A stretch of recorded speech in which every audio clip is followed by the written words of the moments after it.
안식 후 첫날 두 번째 이야기를 보려고 합니다.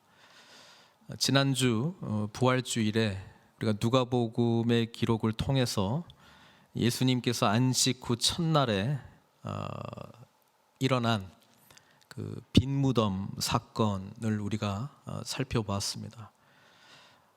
누가복음의 두 번째 이 안식 후 첫날에 일어난 사건을 기록을 하고 있습니다. 누가복음에만 나와 있는 내용인데요.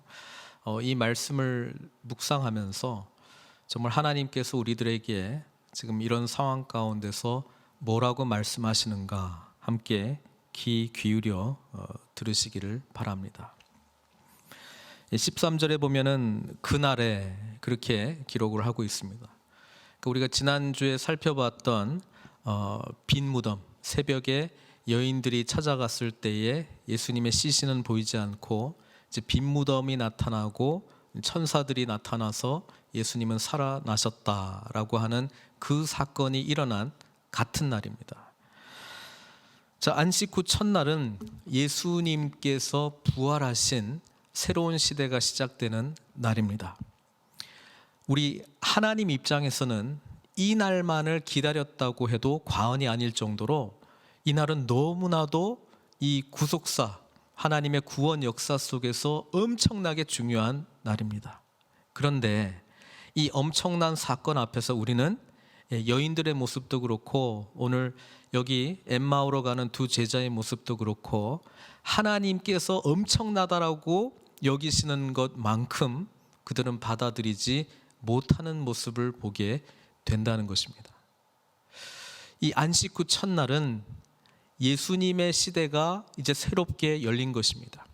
주님 안에서 죄인들이 죄의 문제를 해결받고 하나님께 나아갈 수 있는 놀랍고 영광스러운 새 시대가 열린 것입니다. 그래서 이들에게는 이제 곧 성령님의 오심과 함께 새로운 피조물로서 살아가는 이제 하나님 나라 백성으로 살아가는 그런 엄청난 일이 시작이 되었는데 정작 이 두 제자, 이름은 우리가 한 명만 알고 있죠. 굴로바라고 하는 제자 이름 한 명만 알고 있습니다. 18절에 나오는데요.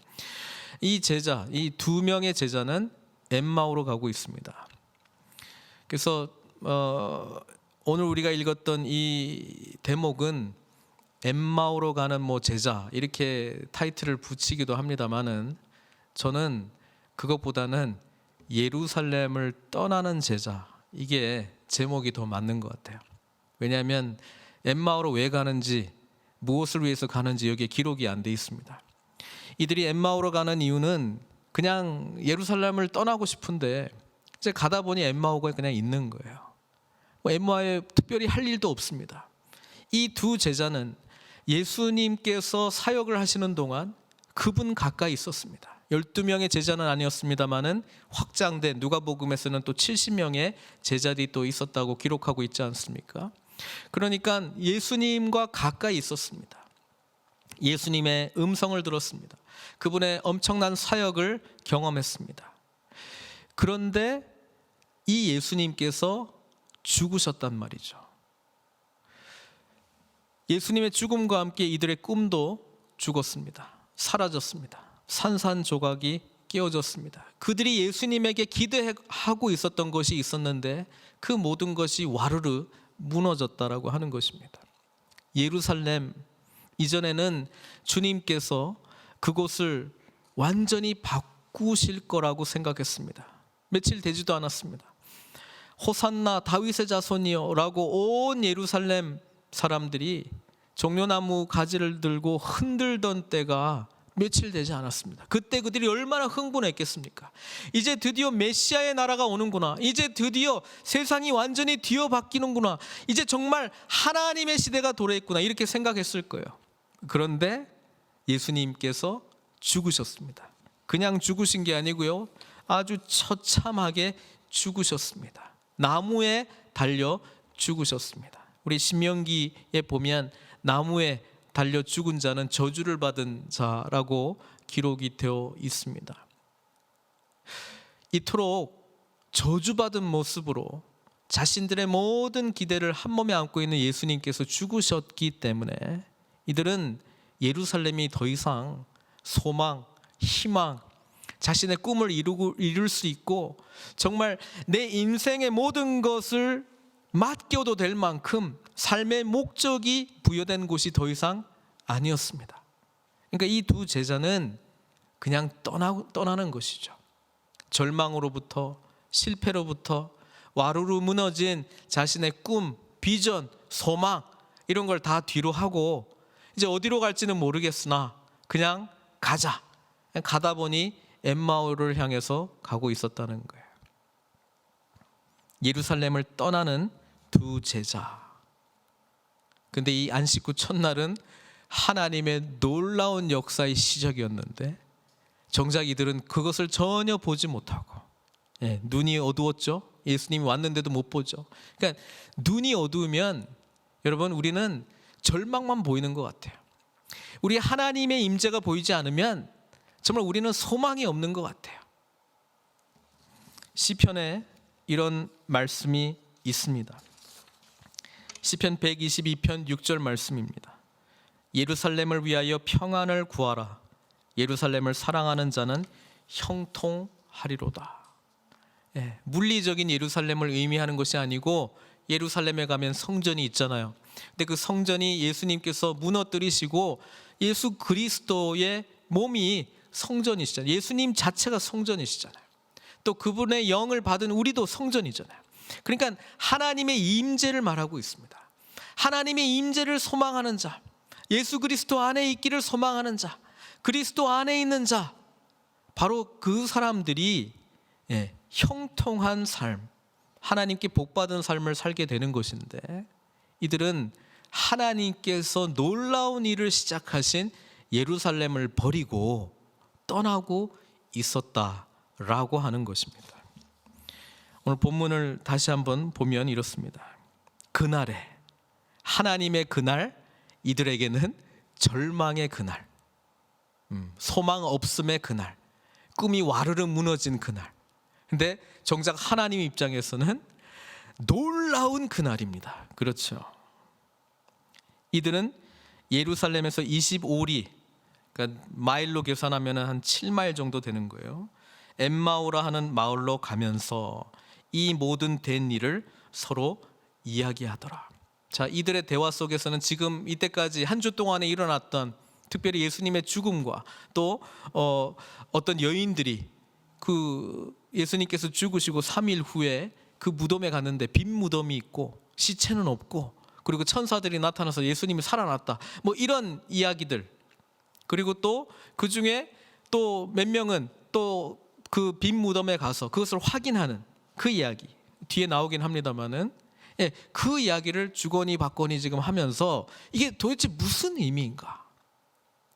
우리가 알던 이 모든 것이 연결이 되고 있지 않은 거예요. 혼돈 가운데 있었다라고 하는 것이죠. 이때 주님께서 찾아오십니다. 15절이죠. 그들이 서로 이야기하며 문의할 때에 예수께서 가까이 이르러 그들과 동행하시나. 사랑하는 성도 여러분, 주님께서는 이 두 제자의 대화 속에 찾아오셔서 함께 참여하십니다. 이들의 대화가 이해가 되지 않고 도대체 이게 무슨 의미냐 찾아가려고 할 때 주님께서 그들의 대화의 현장 가운데 찾아오십니다. 여러분 지금 어떤 대화를 하고 계십니까? 하나님과 관련돼서 나 하나님 이런 분으로 알고 믿고 있는데 도대체 이런 상황들이 왜 일어나는 거야? 아니 올해는 정말 잘해보려고 내가 마음 단단히 먹고 신실하게 하나님께 가까이 나아가려고 하는데 이런 일들은 왜 일어나는 거야? 혹시 왜? 이 질문이 많이 있습니까? 아니면 어떻게 하나님께서 저에게 이럴 수가 있죠? 하나님 정말 어떻게 이럴 수가 있죠? 하나님 이런 분 아니십니까? 하나님은 선한 분 아니십니까? 우리에게 복을 주시는 분 아닙니까? 근데 어떻게 이런 상황들이 우리 가운데 일어날 수 있습니까? 혹시 이런 대화들을 하고 계십니까? 여러분 이 현장 가운데 우리 주님께서 찾아오시고 있습니다. 아니, 이미 와 계십니다. 우리와 대화를 하시길 원하십니다. 우리의 마음의 소리를 들으시기를 원합니다. 그런데 16절 보니까 그들의 눈이 가려져서, 자, 이 본문이 굉장히 재미있는 거는 예루살렘을 떠나죠. 눈이 어두워졌죠. 뒤로 갈수록 반대가 되는 거죠. 눈이 열리죠. 다시 예루살렘을 향해서 가는 것이죠. 여러분, 주님 만나게 되면 우리의 목적과 방향이 바뀝니다. 주님 만나게 되면 우리의 눈이 열리게 됩니다. 그리고 내가 생각했던 절망의 그날인 줄 알았는데 그것이 소망의 그날이 될 줄 믿습니다. 예수님은 이렇게 대화의 현장, 이해되지 않아요. 어떻게 이런 일들이 일어날 수 있지? 그때 찾아오시는 주님이십니다. 그리고 오늘 본문을 보면서 우리 주님께서는 오시자마자 나 예수야, 나 부활했어, 그러니까 따닥따닥 바로 설명하지 않습니다. 우리 주님께서는 이들에게 질문하십니다. 첫 번째 질문이 뭐냐면 17절에 나오죠. 너희가 길 가면서 서로 주고받고 하는 이야기가 무엇이냐? 저는 이 예수님의 질문하시는 모습에 감동을 받습니다. 우리 주님께서 모르시겠어요? 오셔서 그냥 정답 딱 드리면 될 것 같은데 그렇게 하시지 않으세요. 우리 주님은 다 알고 계시지만 질문을 통해서 질문을 받는 이 두 제자로 하여금 자기가 지금 어떤 상황인지를 이야기하면서 정리가 되잖아요. 정리할 수 있는 기회를 주십니다. 저는 이게 경청의 놀라운 질문이에요. 알고 있죠. 답을 줄 수 있죠. 그런데 주님께서는 질문을 통해서 이들로 하여금 스스로 이미 알고 있는, 이미 예수님께서 수없이 반복해서 말씀하셨던 그 말씀에 귀 기울이라고 지금 그들에게 기회를 주고 있는 것입니다. 마치 아담과 하와가 범죄하고 난 이후에 그들은 숨었습니다. 그때 하나님께서 바로 아담 찾아와서 책망하시지 않았습니다. 아담아, 내가 어디 있느냐? 질문하면서 그의 마음을 살피고 그가 바른 길로 오기를 원하시는 우리 주님의 마음을 이 질문 하나에 볼 수 있습니다. 이 질문을 통해서 이들은 뭘 발견합니까? 두 사람이 17절에 보니까 슬픈 빛을 띠고 머물러 서더라. 이 질문을 하다 보니까 잠깐 이들의 대화가 멈췄습니다. 이들의 대화는 어떤 대화였을까요? 제가 생각했을 때는 예루살렘을 이미 떠나고 있었기 때문에 절망의 대화를 계속 하고 있는 거예요. 서로 이야기를 하면서 정말 우리는 끝이구나. 이제는 모든 것이 정말 절망이구나. 이제 뭐 할래? 이제 우리는 어떻게 살지? 뭐 이런 대화들을 하고 있는 거예요. 근데 예수님께서 지금 무슨 이야기를 하고 있었느냐? 그렇게 자기 마음에 표현할 수 있는 기회를 주셨거든요. 그러니까 슬픈 마음이 있는 것을 발견했습니다. 글로바라고 하는 제자가 이렇게 묻습니다. 말합니다. 당신이 예루살렘에 체류하면서도 요즘 거기서 된 일을 혼자만 알지 못하느냐? 저는 이 글로바의 말 속에 어떤 감정들이 느껴지냐면 슬픔의 감정도 있지만 분노의 감정도 있습니다. 그러니까 예수님한테 이렇게 물어보니까 이런 마음이죠. 아니, 당신 지금 바보야? 지금 예루살렘에서 일어난 일을 모른단 말이야? 어떻게 그럴 수가 있지? 이 마음 속에는 더 깊이 들어가 보면 뭐가 있습니까? 자신들은 이것 때문에 힘들어 죽겠는데 그냥 어떤 사람이 와가지고 너희들 왜 그러니? 이렇게 물어보니까 저 사람 왜 안 멀쩡하지? 왜 슬퍼하지 않지? 왜 우리처럼 절망해 있지 않지? 이런 것이 분노 섞인 목소리로 나왔다라고 하는 것입니다. 이들은 지금 질문을 하고 있는 예수님인지는 모르니까 어떤 행인에게 이런 분노가 약간 섞인 짜증난 듯한 말을 내뱉었는지도 모르겠습니다. 그런데 이것은 뭐예요? 정작 하나님에 대한 실망, 하나님에 대한 절망, 자신의 삶은 이제 어떻게 살아가야 될지 모른다라고 하는 그런 고백이 여기에 나와 있다라고 하는 것입니다. 경청하는 질문을 잘 못하는 사람들은 위로한답시고 힘들어하는 사람들한테 왜 그러세요? 하면은 이렇게 막 감정 섞인 반응들이 나오거든요. 그때 아니, 당신 왜 나한테 화를 내고 그래? 이렇게 초보적인 수준으로 접근할 수 있죠. 그 감정을 예수님께서는 다루십니다. 그러면서 또 질문합니다. 이르시되 무슨 일이냐? 아니, 우리는 이 대목을 보면서 예수님에 대한 일이잖아요. 자신에게 일어난 일들을 가지고 지금 이 둘이 대화를 하고 있는데 예수님께서 또 물어보세요. 무슨 일이냐? 그러니까 19절부터 쭉 이야기합니다. 정리하면 이렇습니다. 19절에 나사렛 예수의 일이다. 그는 하나님과 모든 백성 앞에서 말과 일에 능하신 선지자이거늘. 자, 여기에서 우리는 우리가 고백하는 것과 우리가 실제로 믿는 것의 차이를 발견할 수 있습니다. 무슨 말이냐면은 말과 일에 능하신 선지자이다 이렇게 이야기를 해버리면 그걸로 끝나면 되는데요. 이거늘 이렇게 나오는 거는 그게 고백은 그렇게 하지만 실제로는 안 믿어진다는 거거든요.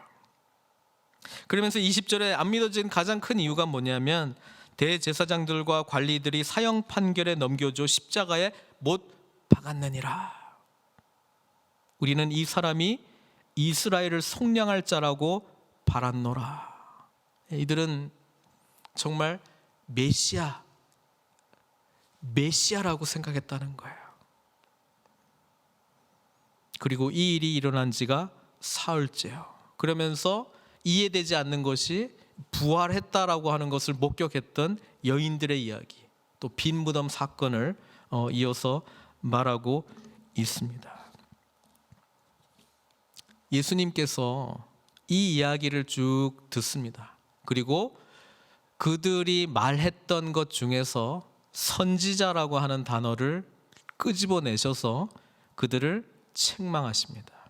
25절에 이르시되 미련하고 선지자들이 말한 모든 것을 마음에 더디 믿는 자들이여.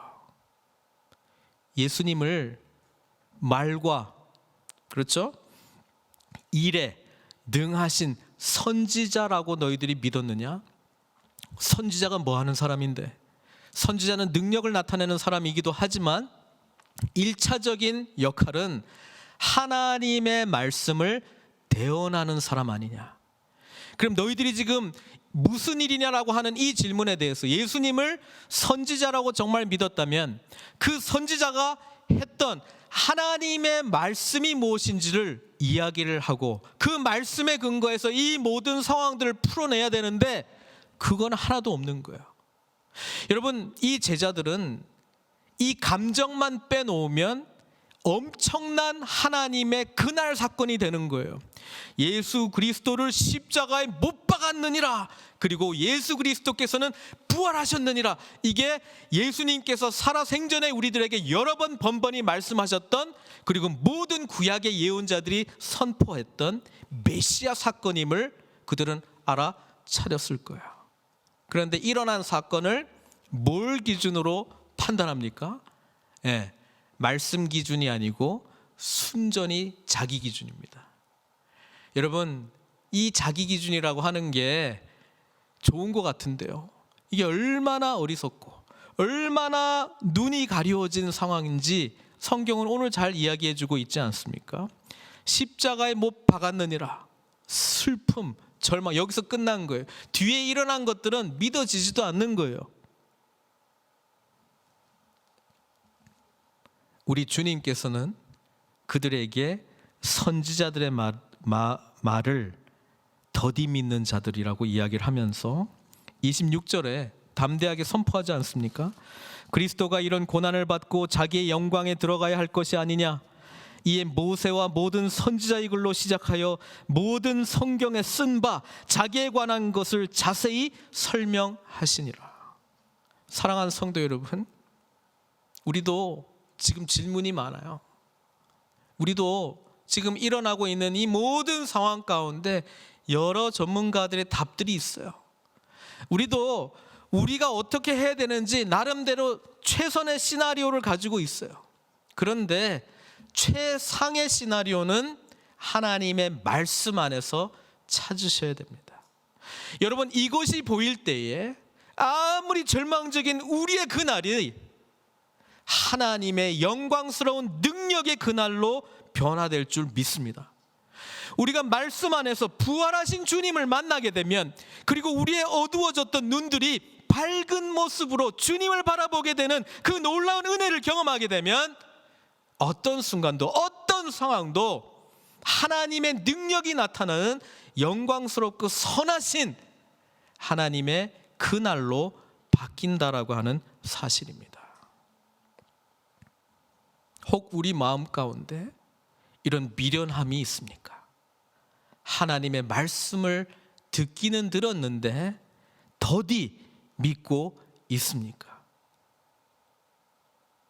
그렇다면 다시 이 주님께서 이 두 제자들에게 말씀하신 그 음성에 귀 기울이시고 하나님의 말씀 안에서 이 모든 상황들을 바라볼 수 있는 주님의 마음을 배우시기를 바랍니다.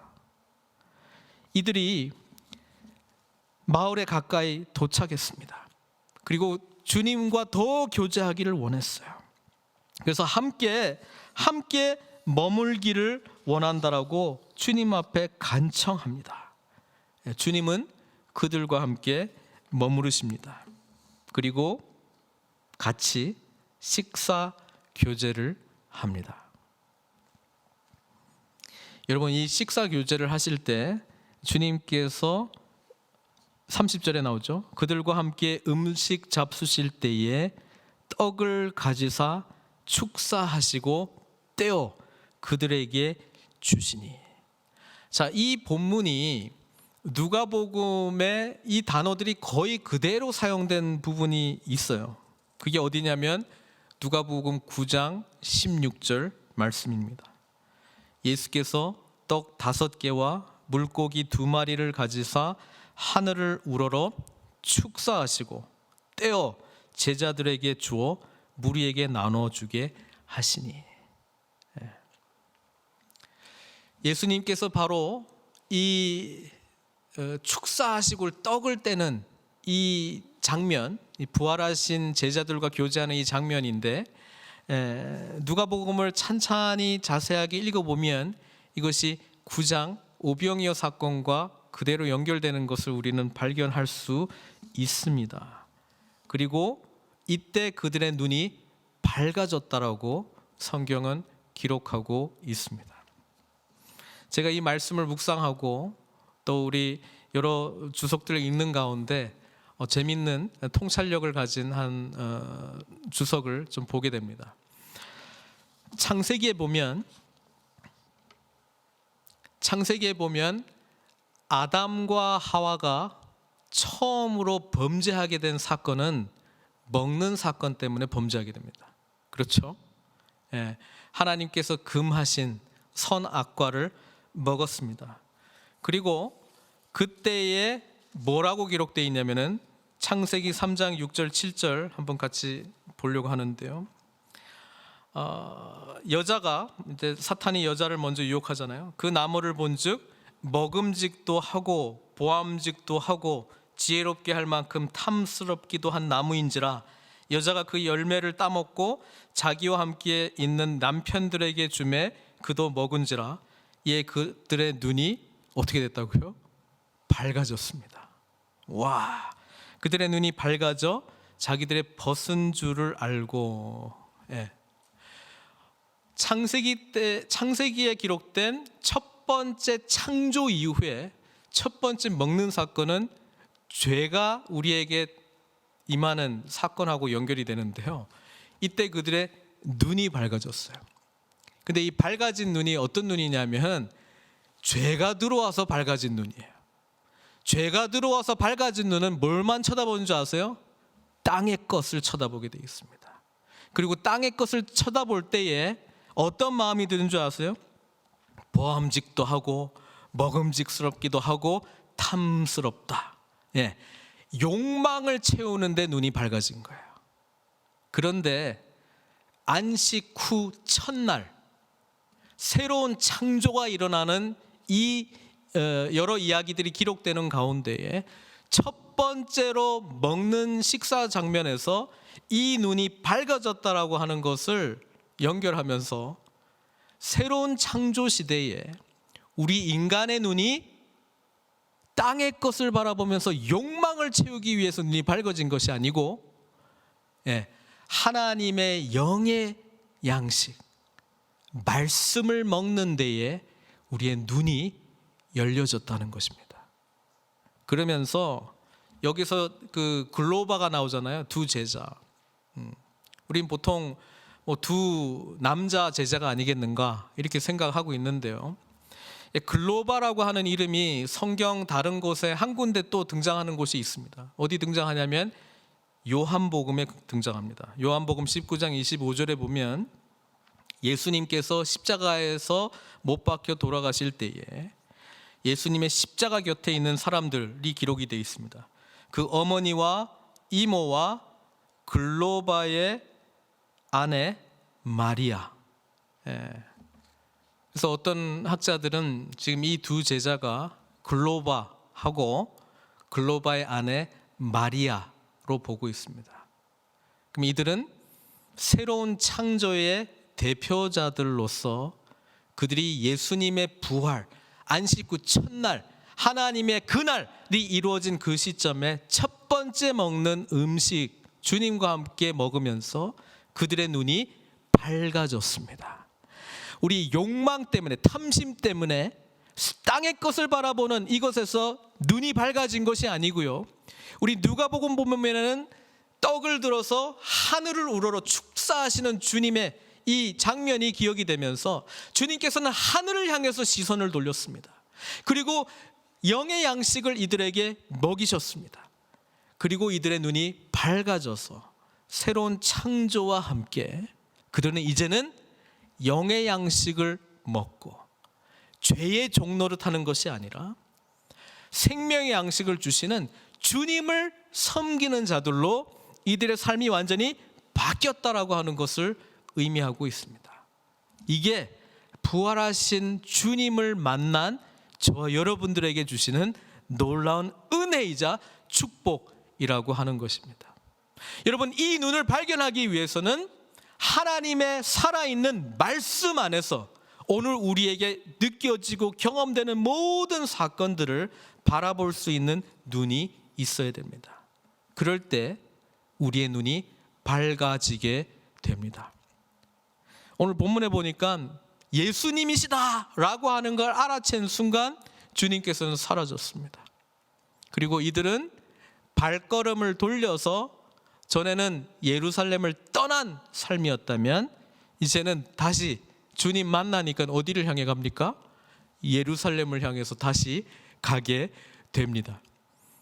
예수님 만나기 전에, 그들의 눈이 밝아지기 전에, 하나님의 말씀이 들어오기 전에 예루살렘, 그날은 절망의 그날이고 절망의 장소였습니다. 자신의 꿈이 무너진 장소였습니다. 소망이 없는 곳이었습니다. 떠나고 싶은 곳이었습니다. 그런데 하나님을 만나고 하나님의 은혜와 살아계심을, 주님의 말씀을 경험한 이들에게는 눈이 열리고 나서는 다시 그 예루살렘을 향해서 뚜벅뚜벅 걸어갑니다.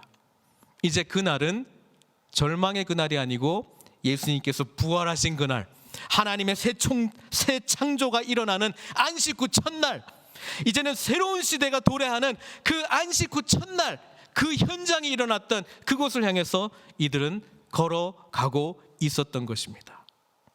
그래서 제자들 만났습니다. 제자들 만나니까 시몬도 부활하신 주님을 만났다, 제자들이 그렇게 이야기하고, 이 두 제자도 우리도 이곳을 떠나려고 했는데 길가에서 우리를 찾아오시고 위로해 주시고 말씀으로 우리의 눈을 열어주신 그 부활하신 주님을 만났습니다 라고 서로 부활하신 주님을 드러내고, 그래서 하나 된 부활 공동체로 변화되고 있는 것을 우리는 보게 됩니다.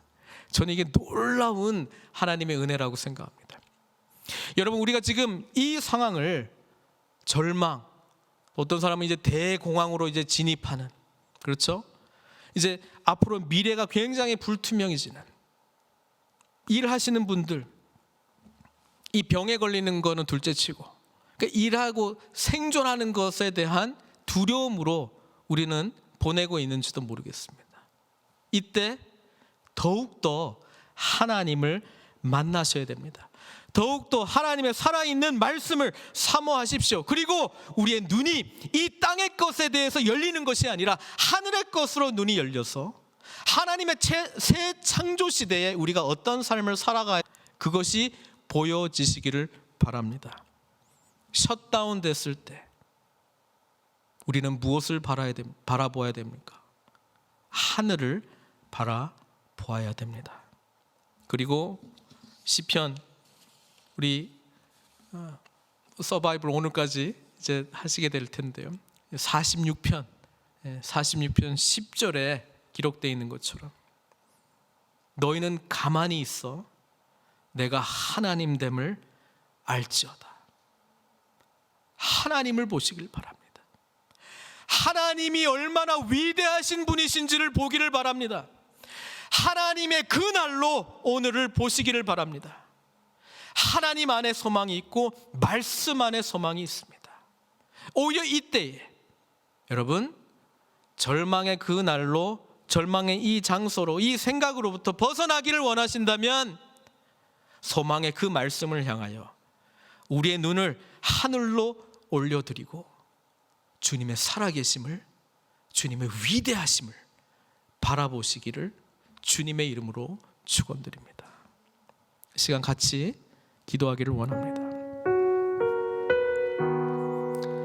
여러분, 지금 상황들 떠나고 싶죠?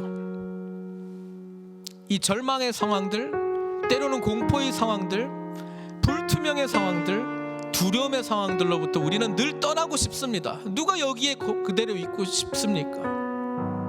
그런데요, 하늘에 계신 우리 하나님이 보이면, 하나님의 말씀이 우리 가운데 심겨지면 그곳은 더 이상 절망의 상황도 아니고 장소도 아니고 그 무엇도 아닙니다. 우리는 하나님의 은혜를 받은 거룩한 주의 백성임을 기억하십시오. 주 안에서 우리가 누구인지를 다시 한번 기억하십시오. 이미 수없이 알고 들었던 말씀입니다. 우리의 마음이 뜨거워지는 상황이 될 때까지 하나님의 말씀을 사모하시고 정말 거룩하신 주님의 은혜가 우리의 삶을 지배하게 해달라고 기도하셨으면 좋겠습니다. 성령님, 우리의 마음의 눈을 열어주십시오. 성령님, 내가 절망을 보지 않고 소망을 보게 해주십시오. 성령님, 살아있는 하나님의 말씀이 내 속에서 역사하게 해주십시오. 오직 주님의 영광만을 볼 수 있도록 주여 은총 베풀어 주십시오. 시간 같이 기도하도록 하겠습니다. 기도하겠습니다. 사랑의 하나님, 부활하신 주님을 늘 바라보고 늘 부활의 능력 속에서 살아가게 하여 주시옵소서. 말씀이 살아있는 우리의 마음을 뜨겁게 하고 우리의 삶의 목적을 주고 우리의 삶의 방향을 제시하고 우리의 삶의 의미를 주는 그 놀라운 생명의 말씀을 바라보게 하여 주시옵소서. 우리는 새 창조 시대를 살아가는 자들입니다. 더 이상 아버지 하나님, 죄가 우리의 눈을 열어서 욕망 덩어리가 바라보는 것들을 취하는 자들이 아니고 이제 영의 양식을 먹고 하나님 안에서 눈이 열려져서 하늘의 것을 소망하고 위의 것을 소망하고 하나님 나라를 바라보면서 우리는 여전히 기뻐하고 감사할 수 있는 은총받은 자들임을 기억하게 해주시고 언제나 주님 임재하신 그 예루살렘을 향하여 우리의 발걸음을 옮기게 하여 주시옵소서. 주님의 임재 속에 승리하는 우리 모든 성도들이 될 수 있도록 축복하여 주시옵소서. 모든 것 주님께 의탁드리옵고 예수님의 귀하신 이름으로 기도드리옵나이다.